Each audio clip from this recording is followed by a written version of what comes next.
Assalamualaikum warahmatullahi wabarakatuh. Bismillahirrahmanirrahim. Alhamdulillah. Nahmaduhu wa nasta'inuhu wa nastaghfiruh.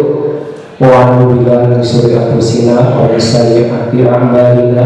May yahdihillahu fala mudilla lahu wa may yudlil fala hadiya lahu. Asyhadu an la ilaha illallah wahdahu la syarika lah wa asyhadu anna Muhammadan abduhu wa rasuluh. Amma ba'du. Rekan-rekan guru PAI dan guru mapel SMPN 5 Panggaranan, alhamdulillah pada siang atau pagi menjelang siang ini kita bisa bersilaturahim di ruang rapat dalam rangka melaksanakan pengimbasan materi budaya positif dari pendidikan guru penggerak. Tak lupa salat dan salam semoga senantiasa tercurahkan pada Nabi Muhammad SAW. Rekan-rekan guru, pada kesempatan ini saya selaku calon guru penggerak yang sedang mengikuti pendidikan guru penggerak berkewajiban menyampaikan atau mendiseminasikan salah satu materi dari kegiatan pendidikan guru penggerak tersebut. Ya, di mana materi tersebut adalah budaya positif. Tentunya rekan-rekan di sini kalau ada yang sudah tahu apa itu budaya positif, mungkin bisa mengungkapkan atau sebagai pengetahuan awal Bapak Ibu, apa itu yang dimaksud dengan budaya positif? Ya Bu, Pak Jenal, apa itu budaya positif? Ya, pasti ada. Yang saya ketahui, Ya, positif ya. merupakan satu langkah proses pembelajaran untuk memberikan pelayanan yang berpihak pada siswa. Bisa ya, langkah-langkah dalam proses pembelajaran ya, maupun ada istilah berpihak pada siswa. Cuma yang lain mungkin ada yang tidak tahu, ada budaya, ada positif. Karena kita tahu bahwa budaya itu bukan hanya positif saja, yang negatif juga ada. Dan inilah yang membuat di sekolah itu harus kita belajar yang positif ya. Dan kita juga mungkin berpikiran budaya positif ini bagaimana dengan budaya lingkungan setempat, yang bisa saja ketika di lingkungan setempat itu sebuah hal positif, jangan-jangan di sekolah bukan hal yang positif gitu. Maka dari itu nanti ke depan, 1 jam ke depan kita akan membedah secara singkat apa itu budaya positif. Namun sebelum ke sana, ini adalah salah satu kegiatan saya selama pembelajaran di kelas, memberikan perlakuan pada siswa, bagaimana membentuk karakter siswa agar terbiasa dengan budaya positif. Ya, ada sebuah video, mari kita saksikan.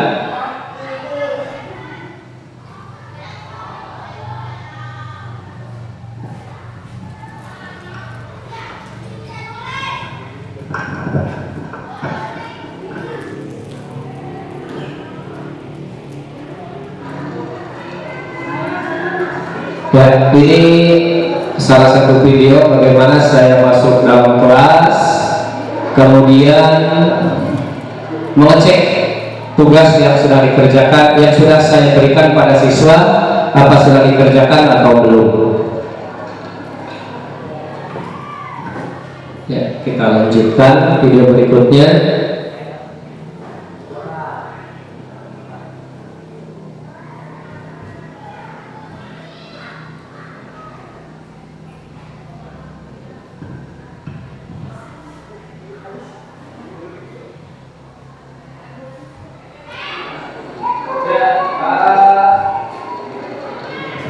Yang tidak mencatat tugas, silakan maju. Silakan ya. Ada apa? Silakan ya. Silakan maju. Silakan punya. Ya, apa? Riko. Ini sana. Ini biasa. Satria dan Aisyah. Baik ini. Baik sana.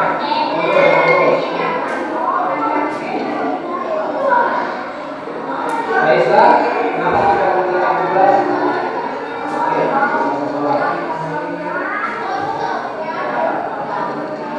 tahu ini sebuah apa yang membuat kamu positif?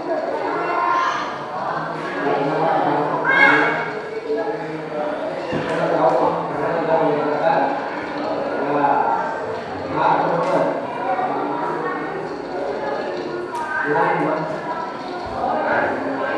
Lupa lama dan lupa kita semua selesai. Pokoknya, sebetulnya itu.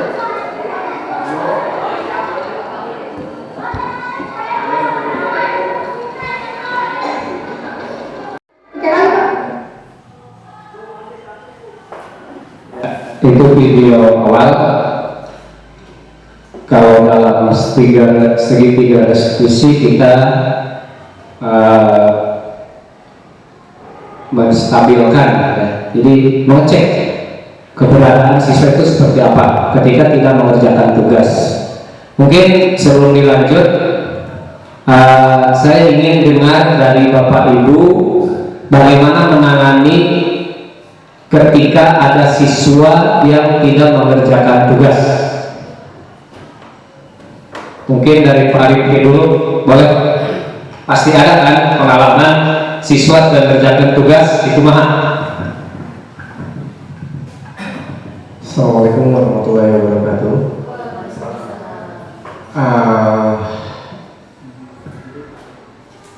Saya dalam menanggulangi siswa yang tidak mengerjakan tugas itu biasanya memberikan punishment atau hukuman yang bersifat mendidik juga ya, jadi bukan dengan fisik, push up dan sebagainya, tidak. Tapi lebih kepada mengevaluasi lagi.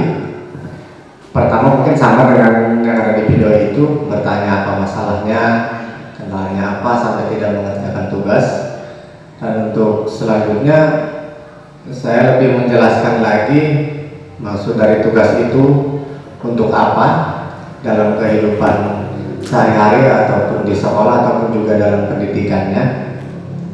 Dan saya selalu memberikan tugas double akhirnya.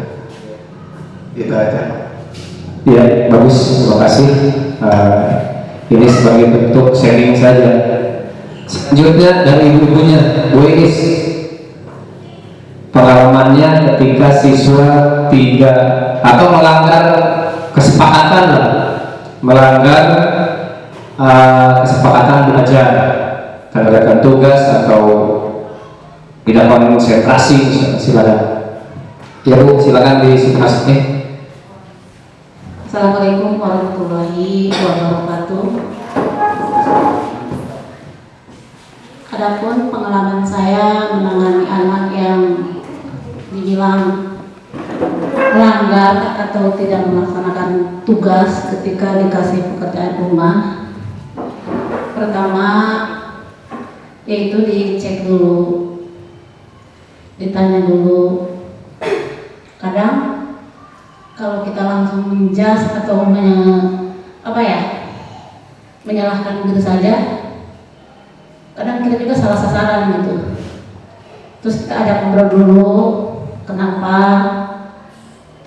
misalkan di rumahnya ada masalah apa seperti itu, apakah emang di rumah tidak ada perhatian dari orang tua.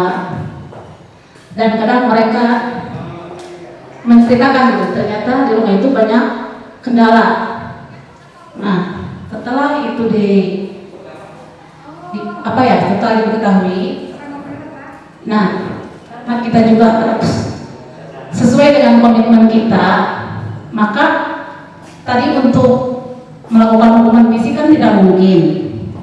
Akhirnya kita ngasih hukuman, tapi ya tadi mungkin sama dengan apa yang sebelah itu. Jadi double tugas gitu. Karena tugas yang pertama misalkan dia tidak mengerjakan, ketika orang lain udah tugas berikutnya dia masih tugas seperti itu, jadi dia akhirnya double. Kalau dikasih double dia berpikir, oh kalau saya selalu tidak mengerjakan tugas double dan akhirnya dia ketakutan gitu. Jadi mungkin dia ada efek jerah seperti itu.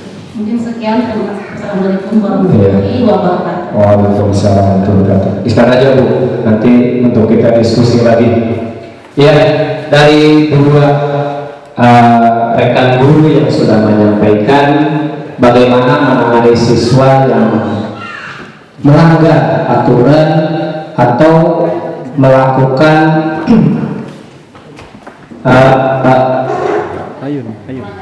ya pelanggaran terhadap kesepakatan kita. Nah itu salah satunya tadi dari sini sudah disampaikan memberikan hukuman yang sifatnya bukan fisik gitu ya, tapi kita coba memberikan hukuman yang mendidik. Begitu juga polis menyampaikan bahwa apa yang dilakukan terhadap siswa ini betul-betul untuk pembelajaran, bukan untuk membuat jerah. Nanti kita lihat video berikutnya.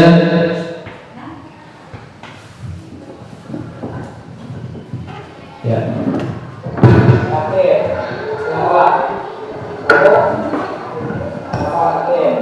Ini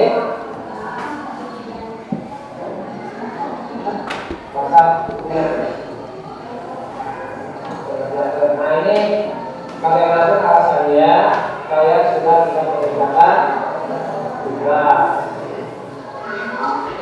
dan karena sudah melanggar keyakinan kita, kesepakatan kita kalau ada tugas seperti coba dari dulu apa yang akan dilakukan tugas ini ya, tulis lagi mengatakan kamu aku boleh harus tulis lagi apa siapnya, jangan sekarang nanti harus pasti mau apa pulang sekolah yakin ya kamu mengerjakan lagi kamu ya kamu semuanya setelah mengerjakan kembali ya. Wah, jangan ngomong. Kalau ngomong lagi mau apa lagi? Nah, ya kalau sekarang kita mengerjakan ngomong mengerjakan lagi apa berikutnya? Mengerjakan selesai.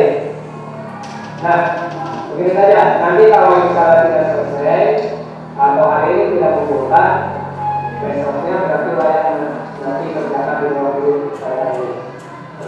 Setuju? Dan benar kelas. Ya, kalau saya ulang lagi, nanti kalau misalnya kalian benar-benar dengan komitmen ini, karena penampilan ini tidak diulangi. Ya, silakan dilanjut. Terima kasih. Ya, kurang lebih penanganan terhadap siswa seperti itu. Ini nanti adalah teknik atau teori kontrol pada kita yang terakhir sebagai guru. Terus sebelum itu kita lanjutkan pada materi. Sebenarnya video yang saya tampilkan tadi itu posisinya seperti apa? Kan? Oh ya, Bu Anum ya. Bu, alhamdulillah kita ketemu lagi. Dulu sempat bersama-sama di SMK Muhammadiyah Cikotok. Alhamdulillah ketemu kembali. Ya, kita lanjutkan pada materi bahwa tadi saya sampaikan adalah budaya positif. Ya, Di sini saya tambahkan subjudulnya budaya sportif sebagai bentuk yang memberikan pelayanan yang berpihak pada siswa. Karena sekali lagi sesuai dengan pemikiran konsep pemikiran Ki Hajar Dewantara, bahwa yang namanya pendidikan pembelajaran itu adalah menuntun siswa untuk mencapai kebahagiaan dunia dan akhirat sesuai dengan kodratnya. Gitu. Ya, ingat, kalau sudah ada kodratnya, berarti kita tidak bisa melawan kodrat itu. Apa yang kita lakukan? Hanya menuntun, mengarahkan agar kodrat itu muncul. Kodrat itu sesuai dengan kehendak yang maha kuasa itu. Dari konsep tabula rasa bahwa siswa itu kosong, melompong, sebuah keputusan harus kita isi setelah berdata. Menurut konsep pemikiran Ki Hajar Dewantara, siswa itu sudah ada tulisan-tulisan di kertas kosong itu, walaupun masih samar. Itu konsep awal kita ke sana, sehingga penting bagaimana membuat budaya positif di sekolah. Lalu tadi sudah ada sebagai persepsi ya budaya positif itu. Nah, seperti apa yang kita lihat? Gambar tidak menyala.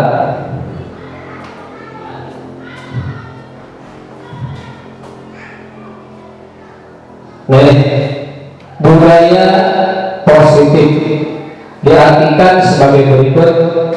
Budaya positif adalah nilai-nilai keyakinan dan kebiasaan-kebiasaan di sekolah yang berpihak pada murid agar murid dapat berkembang menjadi pribadi yang kritis, penuh hormat dan bertanggung jawab. Nah, ini tugas kita sebagai guru. Itu tadi nilai-nilai itu adalah norma-norma atau aturan yang ada di sekolah yang disepakati oleh semua. Ada juga keyakinan. Sini kok kenapa tidak disebut sebuah peraturan, tapi keyakinan?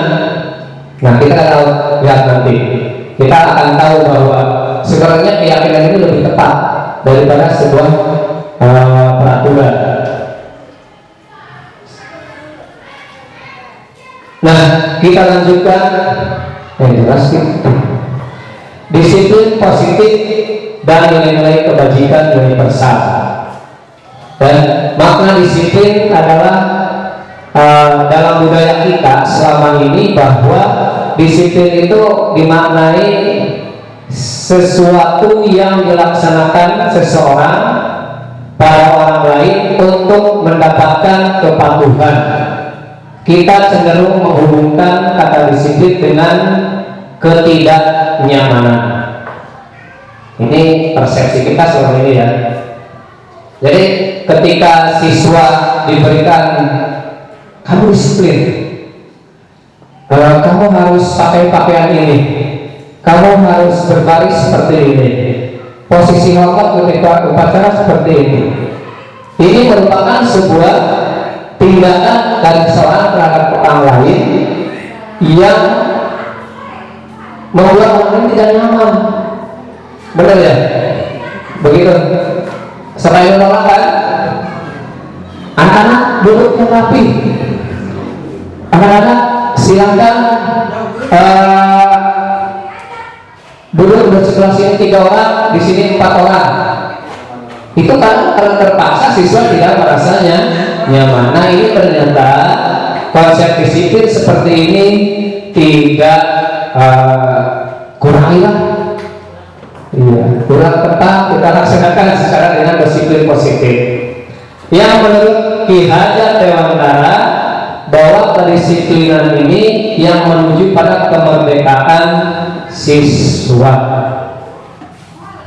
Kumang siswa merdeka? Apakah tidak pakai baju? Oke, bisa ke sekolah? Apakah kepala rambut semrawut? atau pakaian seadanya, ternyata tidak seperti itu. Ya, yang menurut konsep disiplin di sini adalah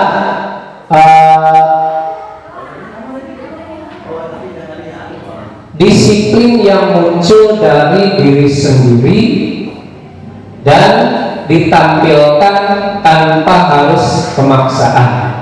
Ini yang sepertinya susah, tapi ini harus kita buat pada siswa. Iya, caranya bagaimana? Nanti kita ada guru itu dalam teori kontrol ada 6. Nanti kita tinggal pilih, silahkan mana yang mau dipilih. Selanjutnya disiplin positif. Nah ini kalau sudah muncul dari dalam dirinya, maka kita akan secara otomatis menampilkan disiplin dari siswa itu secara mandiri, yang membawa pada anak untuk mencapai tujuan, kemudian sesuatu yang dihargai dan bermakna. Nah itu disiplin positif. Dan bagaimana menguasai diri untuk memilih tindakan yang mengacu pada nilai-nilai yang kita hargai, sehingga kalau sudah muncul dari dalam diri itu karena bukan untuk menghindari hukuman, tapi untuk menghargai satu orang yang satu dengan yang lain. Kalau sudah seperti itu, maka tidak ada lagi keterpaksaan. Ya, tadi kita tidak ada lagi siswa merasa berat. Kalau kenapa susah melakukan disiplin? Karena dari dalam dirinya tidak ada disiplin untuk menghargai orang lain, untuk menghargai dirinya. Nah inilah tugas kita sebagai guru tadi. Menurut Ki Hajar Dewantara, siswa itu sudah punya kodrat masing-masing. Benar ya? Sikap patuh taat itu sejak kecil sudah ada loh. Kita tinggal mengarahkan mau ke yang positif, mau ke yang negatif. Maaf sedikit melebar.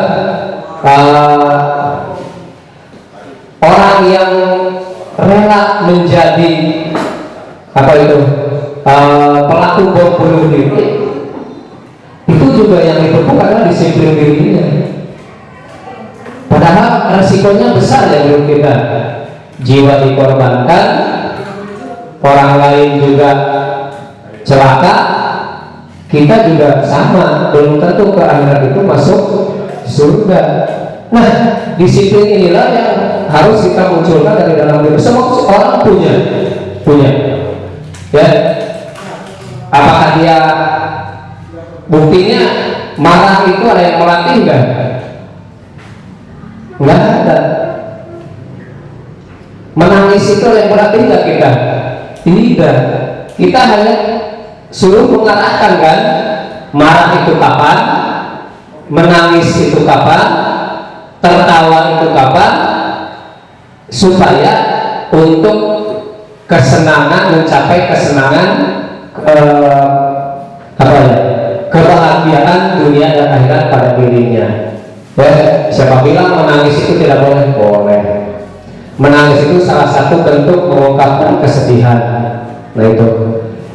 Baik, kita lanjutkan. Ya, ada juga nilai kebajikan. Kalau tadi kita tanamkan disiplin positif, ada yang disebut dengan nilai-nilai kebajikan. Nah, nilai-nilai kebajikan ini adalah nilai-nilai yang disepakati bersama, lepas dari suku bangsa, agama, bahasa maupun latar belakangnya. Nilai-nilai ini merupakan payung besar dari sikap dan perilaku kita, atau nilai-nilai ini merupakan fondasi kita berperilaku. Ya, nah, di sekolah ini saya yakin ada nilai-nilai kebajikannya. Ada kan? Coba baru apa saja? Ya. Antara lain bersikap baik. Ya. Oke. bersikap baik. berlaku Ya, yang jadi peraturan umum di sekolah ini ya, dari kewajiban yang disepakati. Misalnya tadi berpakaian rapi dan sopan, itu kita semua sepakat. Keyakinan nilai-nilai itu. Ya, kemudian kita datang ke sekolah membuang sampah pada tempatnya, itu nilai bersama, begitu. Nah, salah satu nilai kebajikan yang saya contohkan dari sebuah institusi ya, ini profil pelajar Pancasila. Pas saja Pak Jenderal yang sudah kurikulum merdeka kasih tahu lebih jelas profil pelajar Pancasila yang ada 6 elemen itu. Ada yang apa mungkin yang belum ini juga? Ya. Yang pertama, beriman dan bertakwa kepada Tuhan Yang Maha Esa dan berakhlak mulia. Yang kedua, ya mandiri.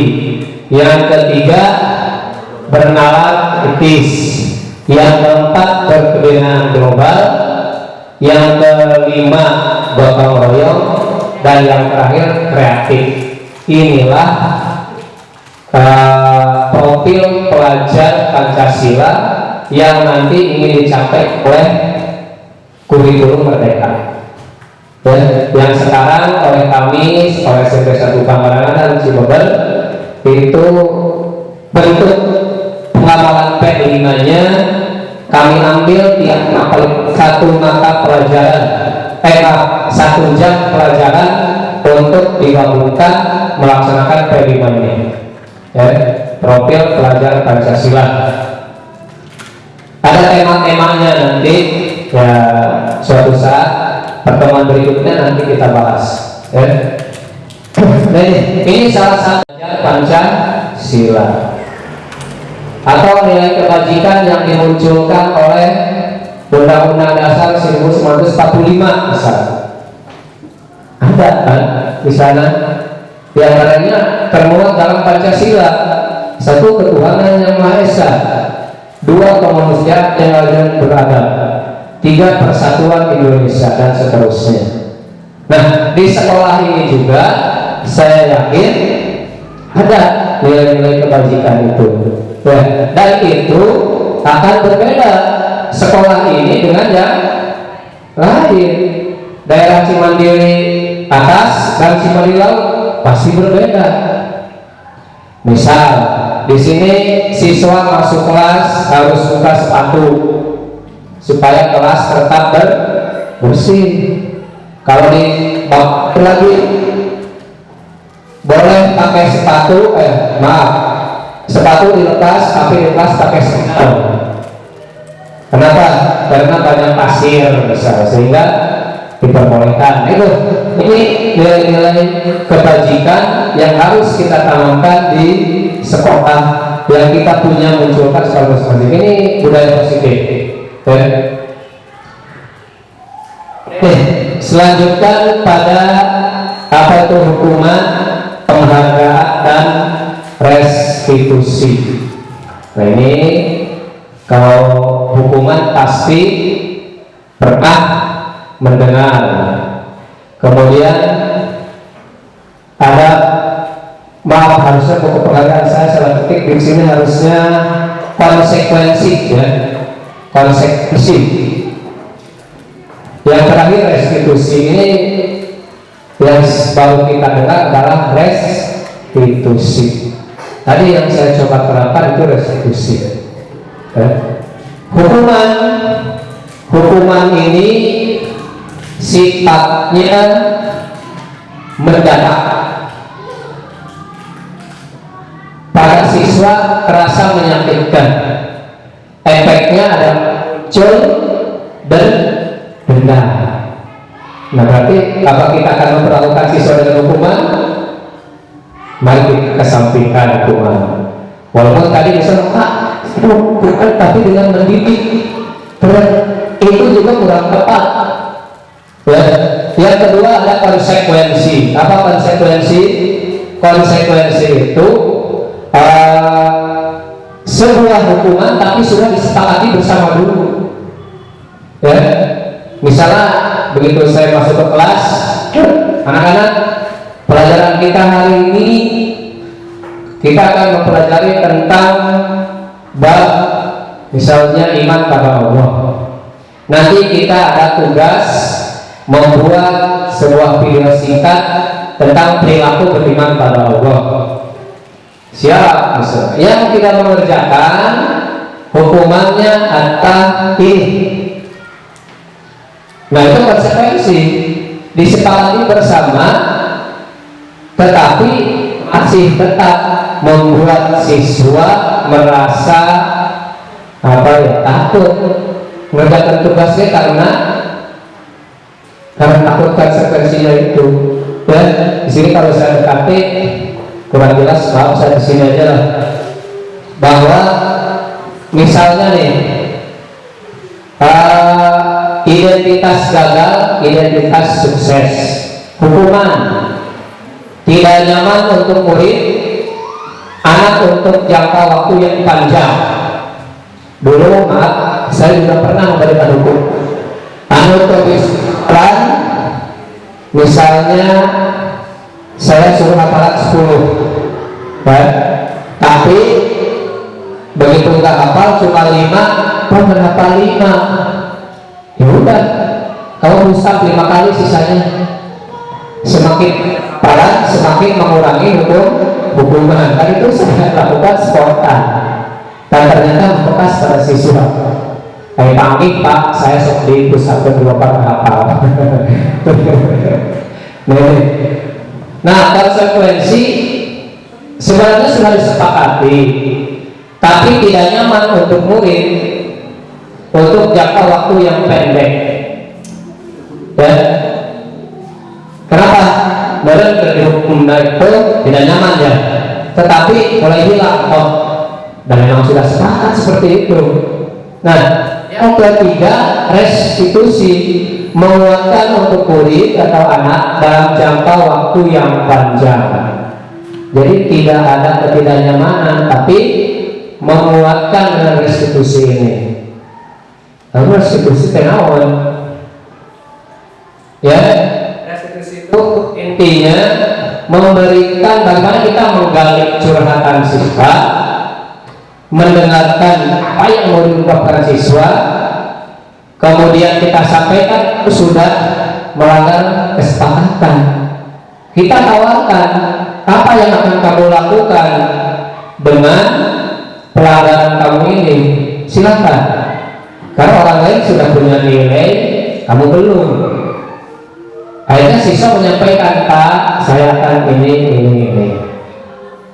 Dan itu lebih menyenangkan pada siswa dan menguatkan, muncul dari dalam dirinya sendiri.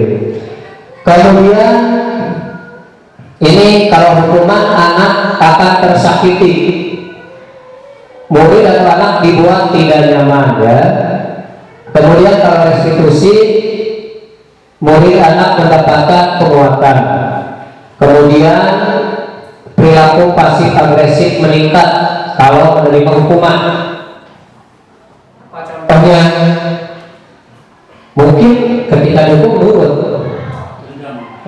tapi datang keluar tinggal ikut siapa. Ban motornya di bolongan, itu ya. Atau suatu saat kamu punya keperluan pada bapak saya, nah, tolong dibantuan, itu muncul. Kalau konsekuensi, penguatan hanya bertahan dalam jangka waktu pendek, sedangkan restitusi masalah terpecahkan. Itu tadi seperti di video yang saya tampilkan, ya kamu untuk menyelesaikan tugas ini mau apa? Mau apa? Ya, apa mau siapa? Saya kerjakan lagi tugasnya segera. Ya sekarang, begitu. Ya, sehingga ada rasa nyaman pada siswa. Ya, Selanjutnya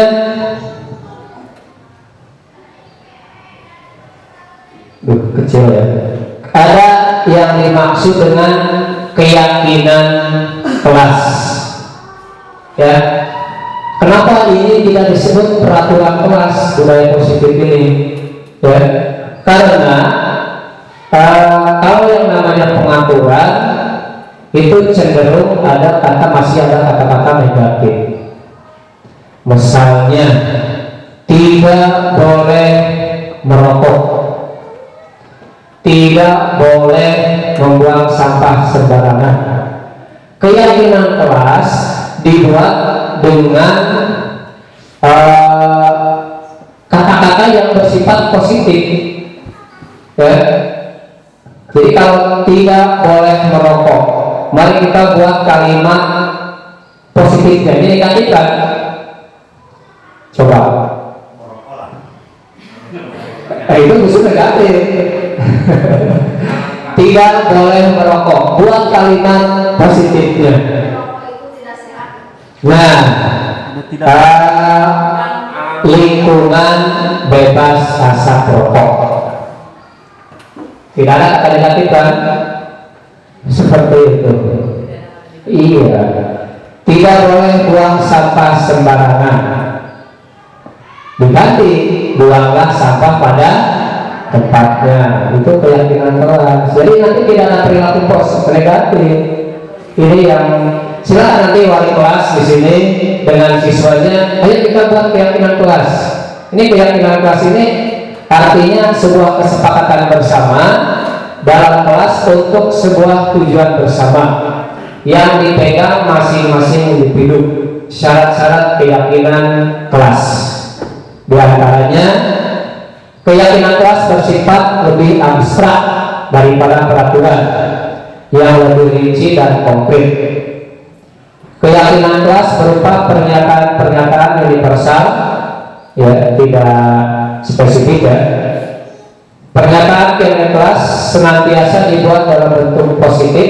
Tadi yang sudah saya sampaikan, keyakinan kelas hendaknya tidak terlalu banyak sehingga mudah diingat dan dipahami oleh semua warga kelas. Ya. Jadi ulang kata lawan pokok yang ngalangan berarti itu aturan 10 itu kan banyak gitu. Terkadang kita lebatin aturan bingung gimana dikerjakan. Kemudian keyakinan kelas sebaliknya sesuatu yang dapat diterapkan di lingkungan tersebut. Nah di sini,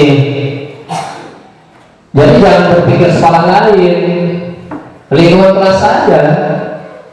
Jangan misalnya dulu di kelas kita tidak ada lampu misalnya, ini aturan. Tidak mematikan lampu ketika gelap hujan. Maksudnya memadamkan lampu ketika gelap, kan tidak ada lampunya. Keyakinan kelas sesuai dengan yang ada di kelas, termasuk benda-benda yang ada. Menjaga dinding agar tetap bersih. Nah, berarti tidak mencara-cara dinding, itu umum kan, secara umum. Atau mengucapkan salam ketika guru masuk kelas, itu keyakinan kelas. Silakan dibuat. Nanti kalau sudah terpampang gede, enak menerapkannya pada siswa. Terus meninjau kembali keyakinan kelas dari waktu ke waktu, ya. Jadi keyakinan kelas ini sifatnya dinamis, tidak statis, sesuai dengan ketercapaian kepatuhan siswa itu. Oh akhirnya rubahlah keyakinan kelasnya, diganti. Kemarin tidak ada aturan HP, sekarang kita dibolehkan pakai HP, maka buat keyakinan kelasnya. Ya, itu. Kemudian boleh ada contoh-contoh, itu jelas tuh kurang gede ya. Coba saya perbesar.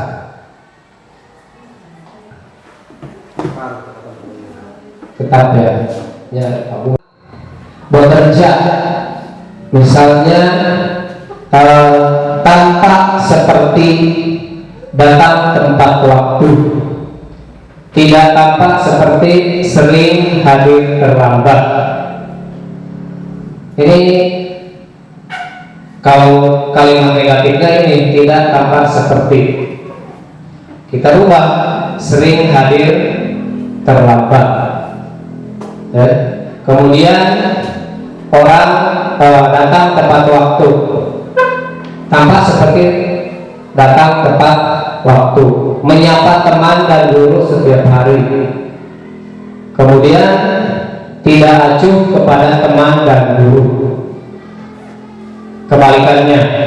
Kemudian yang bekerja tampak seperti tekun kerja dan menyimak guru, menyerahkan tugas tepat waktu. Kalau yang pakai tidaknya ini tidak mendengarkan guru dan acuh, tugas tidak diberikan, menyerahkan tugas tepat waktu. Kebalikannya, memberikan hasil terbaik, asal-asalan mengerjakan tugas. Nah ini kita yang pakai yang seperti ini untuk diterapkan dalam keyakinan kelas. Itu tadi kita hilangkan kata negatif.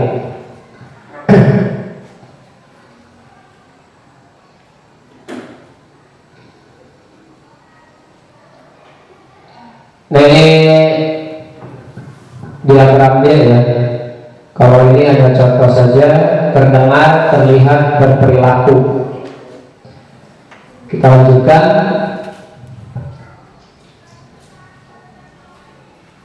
Nah ini sebenarnya kenapa sih di kelas harus ada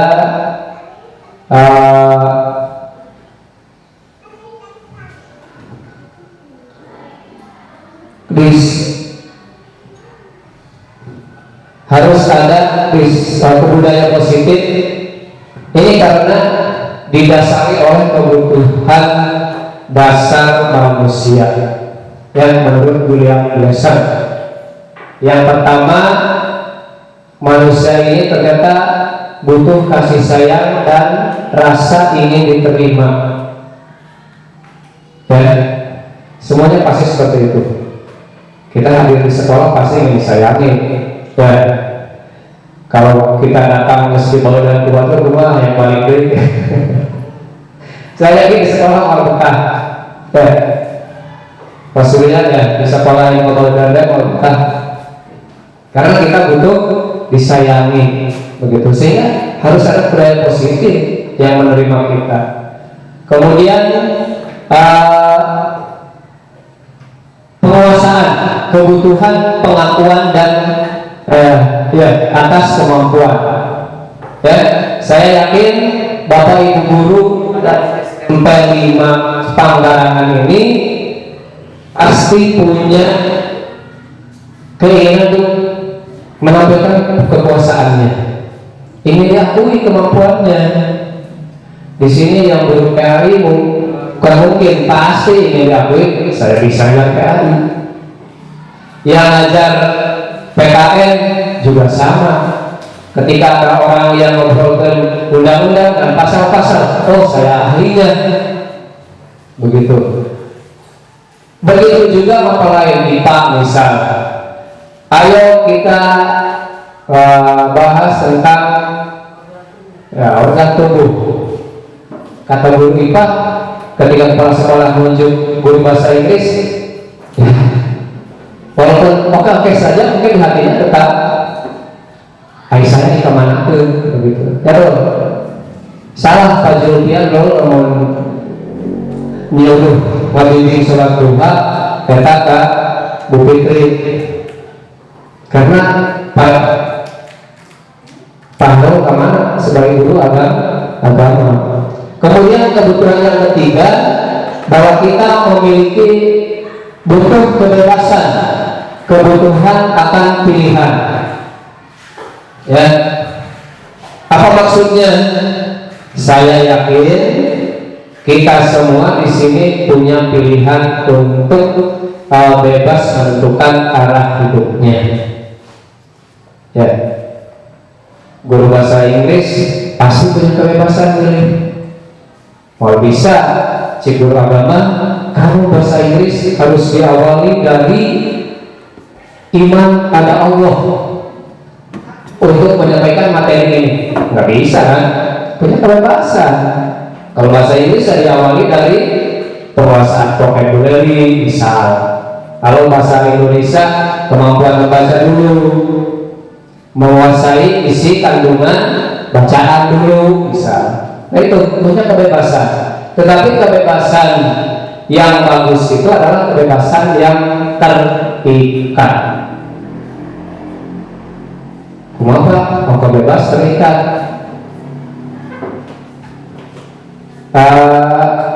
Udah menikah kan Bu? Udah menikah. Nah itu menikah salah satunya adalah kebebasan yang terikat. Dan anu tadina pacaran Noel ketemuan, kalau sudah menikah lamun ke Noel dosa. Lamun ke di toel-toelasan dosa. Tuh, itu kebebasan yang terikat. Begitu juga dengan kita mengajar di kelas. Punya kebebasan tapi ada aturannya. Begitu. Kemudian yang keempat, kebutuhan kesenangan. Nah, untuk bersenang-senang kita ingin senang, jangan dihalangi. Bu Arum bahasa Indonesia ya? Bahasa Inggris, nah, itu. Dulu saya juga bahasa Inggris di Muhammadiyah. Ya, bahasa Inggris. Ingin bersenang-senang bagaimana? Ke siswa itu ketika siswa mampu mengucapkan yes atau no, saya udah senang. Itu arahnya. Begitu juga siswa ketika guru hadir di kelas, jangan sampai kita jadi guru yang haram di kelas. Wah, bagian Pak Herdi, siapa? Mudah-mudahan enggak ya. Itu haram. Jadilah guru yang dirindukan di kelas. Wah sih, bagian Pak Surya ini sekarang itu. Karena siswa itu sendiri ingin senang ketika ada di kelas. Maka ketika masuk ciptakan suasana senang. Ulah cuma tadi pagi karena dipanggil kepsek gara-gara jarang di kelas misalnya. Kita ke kelas dari guru kusunu ngalipi ke siswa ente berkerok ya ayah. Hilangkan itu. Di hadapan siswa kita adalah artis. Kita adalah orang yang menuntun mereka untuk mencapai kebahagiaan. Begitu. Ulah datang ke kelas bersuhujan. Bagian kelas mana? Kelas 8A. Aduh, siswanya luar biasa. Gitu ya. Saya juga guru sama. Di ruang guru itu dari bagian kelas mana? Saya 8D. Di kelas itu mah dijamin. Tapi cobalah. Ternyata di bagian guru penggerak ini, saya harap Bapak Ibu nanti datang lagi guru penggerak. Bagaimana kita mengelola siswa ini berdiferensiasi, berbeda-beda. Ya, oh si ini ketika mau paham tentang materi, kudu nonton video atau buat videonya. Oh si ini mah senangnya googling, browsing, suruh bawa HP, tidak masalah. Oh si ini senangnya baca, silakan bukunya ada. Itulah pembelajaran yang berdiferensiasi, pembelajaran yang berpihak pada kebutuhan siswa. Ulang paksakan, dah baca buku. Mana pak buku dah? Kami sebagikan. Ternyata ada yang tidak mau membaca. Pertama tidak bisa, kedua memang malas. Cari yang lain apa? Bolehkah membawa narasumber dari luar? Boleh, silakan. Ya, Bu pernah bawa narasumber nggak? Bawa kiai misalnya? Gak paham. Iya budak, mungkus saya baik, tetap ya. Saya yakin siswa senang. Ya, dan saya coba terapkan itu. Kemarin saya masuk, Sekarang kita buat kelompok dengan cara bermain-main dahulu. Baru setelah itu silakan kalian berkelompok diskusi, cari materi bebas. Mau dari buku silakan. Boleh pakai HP Pak? Boleh. Saya tidak pernah mengharamkan HP. Yang diharapkan itu perbuatannya, ulah-ulah di kepala guru, main game dan sebagainya. Itu kita kontrol. Yang terakhir kebebasan. Ya, kebutuhan akan pilihan tadi hemat air sarua ya. Nah itu kebutuhan dasar manusia yang harus kita pertimbangkan sehingga terbentuknya budaya positif di sekolah. Dan ingat bahwa kita ini membutuhkan sebuah dunia yang berkualitas. Dan dunia berkualitas itu masing-masing keinginan dari kita berbeda.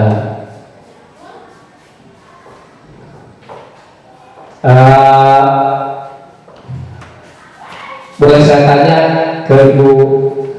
Nah, Bu, cik Ibu, dunia yang berkualitas seperti apa? Assalamualaikum warahmatullahi wabarakatuh. Menurut saya, dunia berkualitas itu sebagaimana di sana, tempat khusus dalam pikiran Anda, tempat Anda menyimpan gambaran berprestasi dari semua yang Anda inginkan. Nah, mungkin menurut saya dunia berkualitas itu dunia di mana kita berhasil memberikan pendidikan terhadap siswa sesuai dengan apa yang kita harapkan. Jadi anak itu bisa menerapkan apa yang telah guru sampaikan dan apa yang telah mereka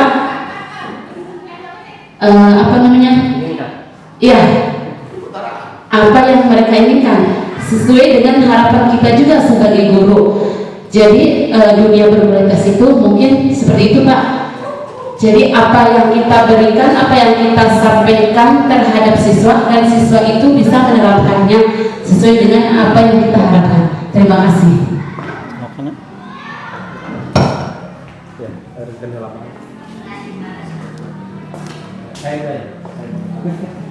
Ya, jadi kalau ini seperti itu. Dunia berkualitas itu ada tempat khusus sesuai yang kita bayangkan, ya. Dan itulah yang harus kita ketahui dari dalam diri siswa, ya. Belum tentu siswa di kelas teh dan kurang kita khusus. Belum tentu berangkat ke siswa dalam keadaan baik-baik saja hatinya. Ayah bergalau dari beri pulsa. Ayah ada siswa yang sedang sangat bahagia karena baru dibelikan HP. Ada siswa yang sangat bahagia karena motornya baru atau baru dibelikan sepatu. Nah itu dunia berkualitas. Ya, kita lanjutkan.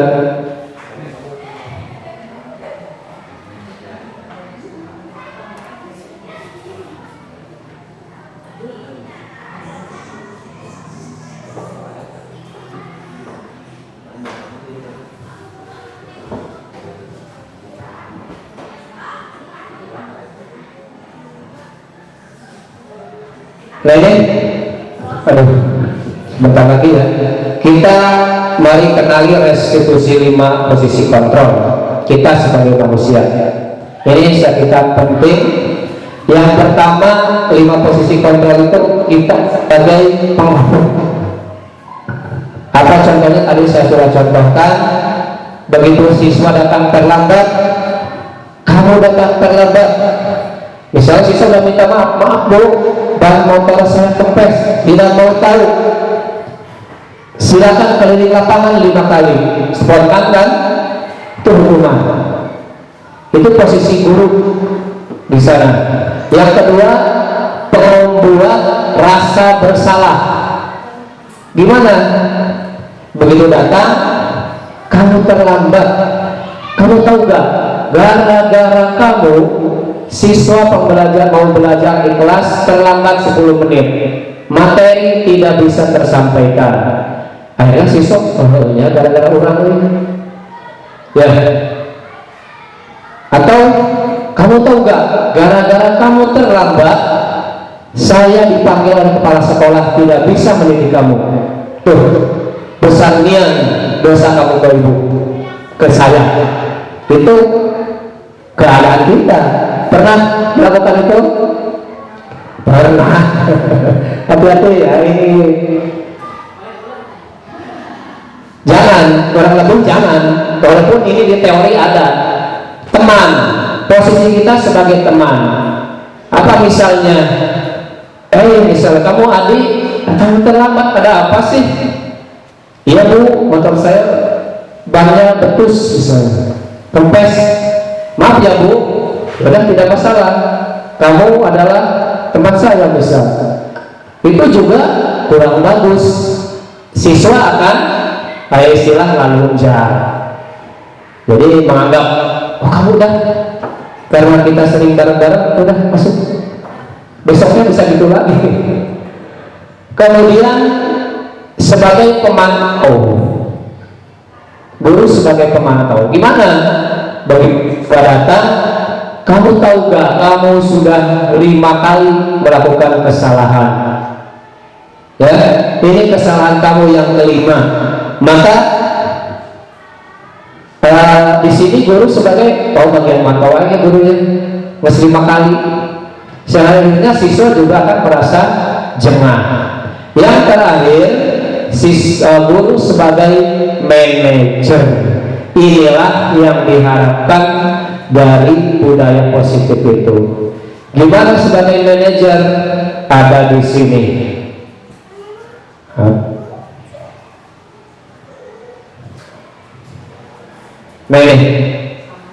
Dengan menjalankan segitiga restitusi.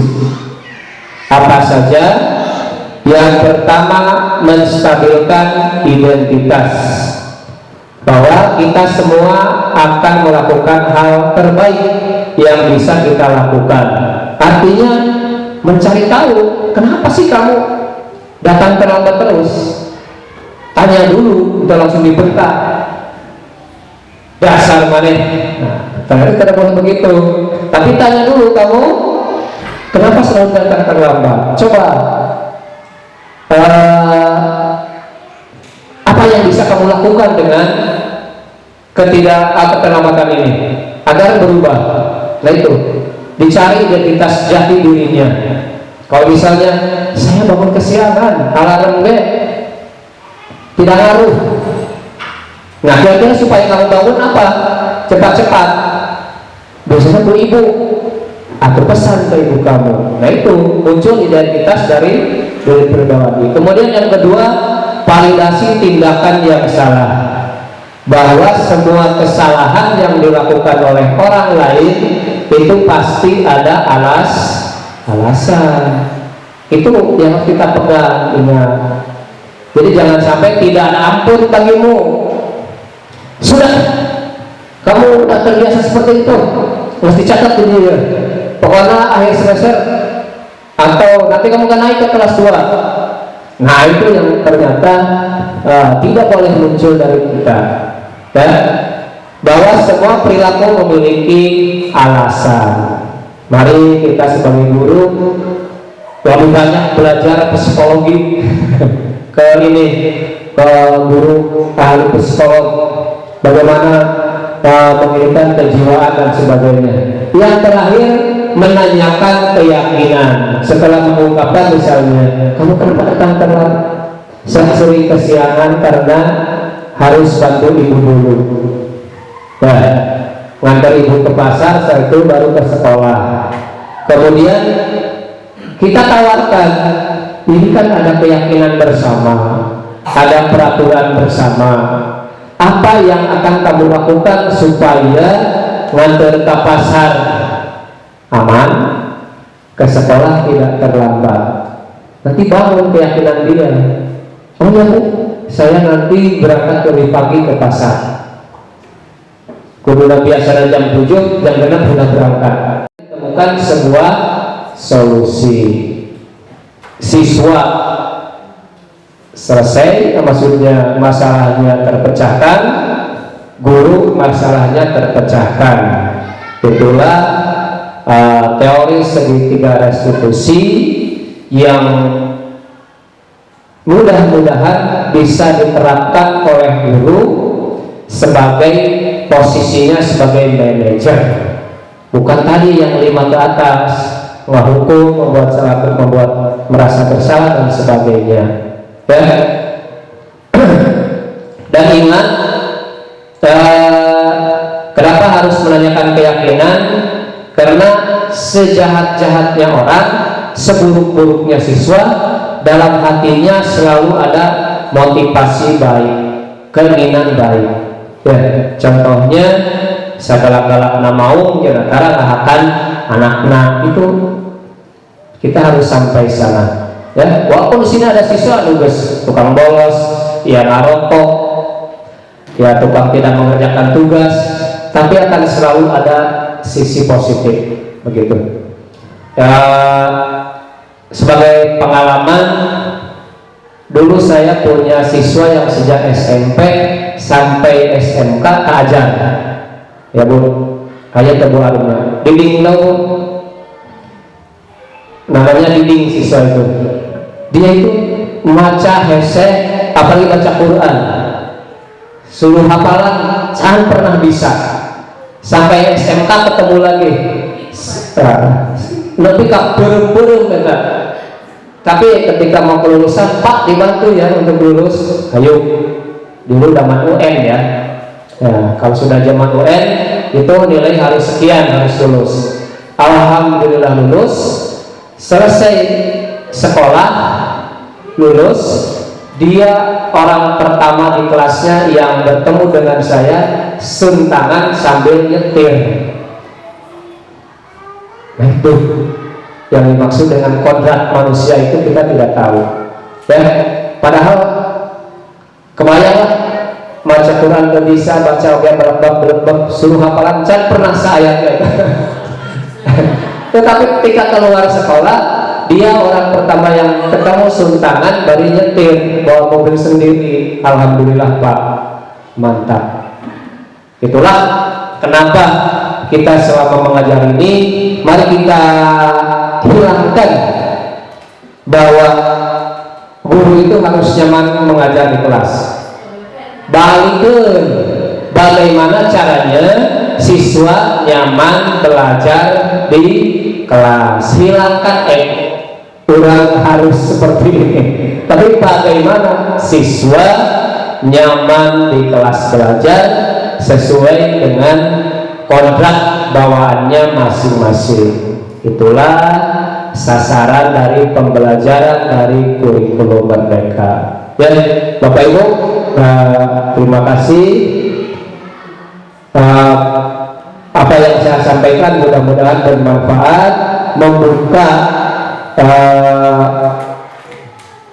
konsep pemikiran kita tentang bagaimana menjadikan siswa itu pusat pembelajaran. Kita mengabdikan diri pada siswa, bukan siswa yang mengabdi pada kita. Ya, semoga bermanfaat. Terima kasih atas perhatiannya. Sampai kita bertemu lagi di lain kesempatan. Bila taufiq wal hidayah. Assalamualaikum warahmatullahi wabarakatuh.